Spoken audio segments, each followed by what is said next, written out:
you have a level or anything? Do you need to... Hey there, everybody. Jeff McLane again with the Mothership Connection. WLIP. Motorcycle goes by. WLIP. I'm right here for Burlington's Continental Breakfast.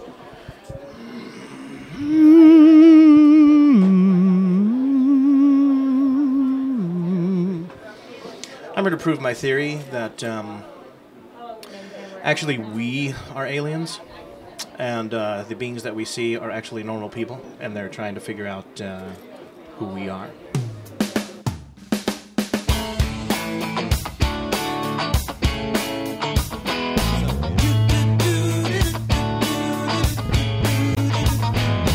The hybrid shirt looks like Dungeon Master from Dungeons & Dragons, the television cartoon. And I think that Dungeons & Dragons, the cartoon, was really on to something when they had Dungeon Master have kind of a crazy mullet. And I think that's what people are saying, is that hybrids, you can know them because of their mullets. I am actually extremely honored to be talking to this gentleman right here, who needs no introduction, but I should give him one anyway. Stanton Friedman.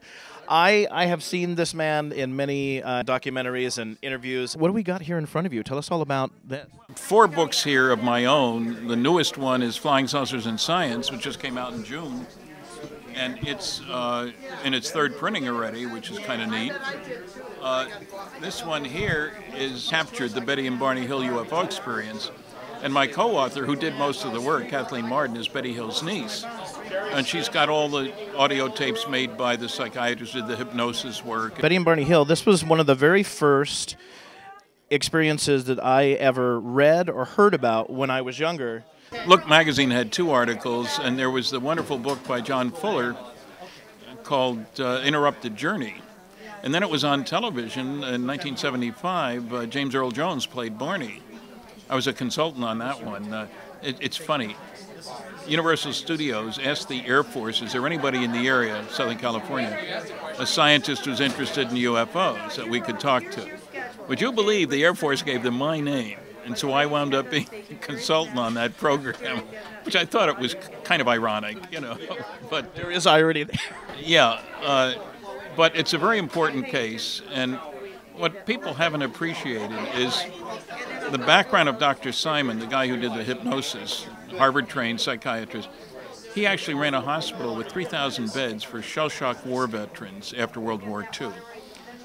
Today we'd say post-traumatic stress syndrome, you know, but so he didn't know anything about flying saucers, but he knew a great deal about helping people over a period of missing time, traumatic experience, all the rest of that. And what Kathleen has done primarily here is a comparative analysis. What did Barney say? What did Betty say when they should have been saying the same things? And also, did Barney just echo Betty's dreams? A lot of people have said, oh, well, Betty had dreams and he just picked up on the dreams. Well, it's perfectly clear when you look at it in a careful, objective fashion that that wasn't the case. The kicker is that there is a need to debunk a whole bunch of bunk that's been put out about this case. All right, kids out there, Jeff McLane here with the Mothership Connection, and I am here with Phyllis Galde, the editor-in-chief of Fate magazine. And actually, we're right here because she wants to talk about the 700th issue, 60th anniversary of Fate magazine. What started this for you? Well, been involved with Fate magazine since 1989. I'm the 3rd owner of the magazine. Curtis and Mary Fuller started it in 1948 in Chicago. It's the oldest, longest-running paranormal magazine in the world. That's great. How would people pick it up? Do they have to pick it up just physically? Can they get it online? Can they do... It's available in print. We do have a good website, fatemag.com, FATEMAG.com. And also, if you log into freeissue.com, you can get a free sample issue of the magazine. Excellent. So, what is your favorite part about being involved with the magazine? I love all the people's personal experiences, and I think the reason the magazine has survived for 60 years is because it's the people's magazine. It's their own true personal experiences of seeing ghosts, seeing UFOs, seeing Bigfoot, seeing strange things, experiencing phenomena. That's what's kept the magazine alive. Have you had any experiences you've included in the magazine? Yes, I grew up in a haunted house in North Dakota, so some of my earliest experiences were of seeing a ghost in the doorway of my room. Was it a horrifying experience? Was it scared the crap out of me. I was terrified. I thought it was a ghost hurt me. And then when I was about 25, my mother told me, "Oh, your grandfather died in that room." And had she told me when I was small, I probably wouldn't have lived in fear for 10, 15 years. So you weren't necessarily bothered by the ghost? No, and I'm sure he was there just watching out over me. All right. Now, don't forget, right here, fatemag.com, and you can pick up Fate magazine. When does this come out? Does it come out? Every other month. Every other month. Okay, every other month, Fate magazine. This is 700th issue, 60th anniversary. Bless you. Somebody sneezing over there. I think it has something to do with the planes mixing. That's where I think allergies come from. That's where my allergies come from.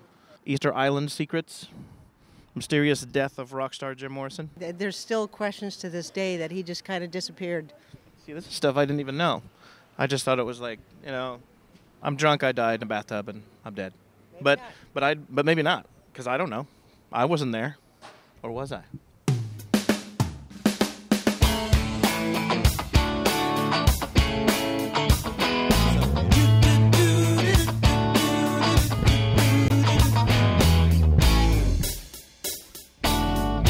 You're married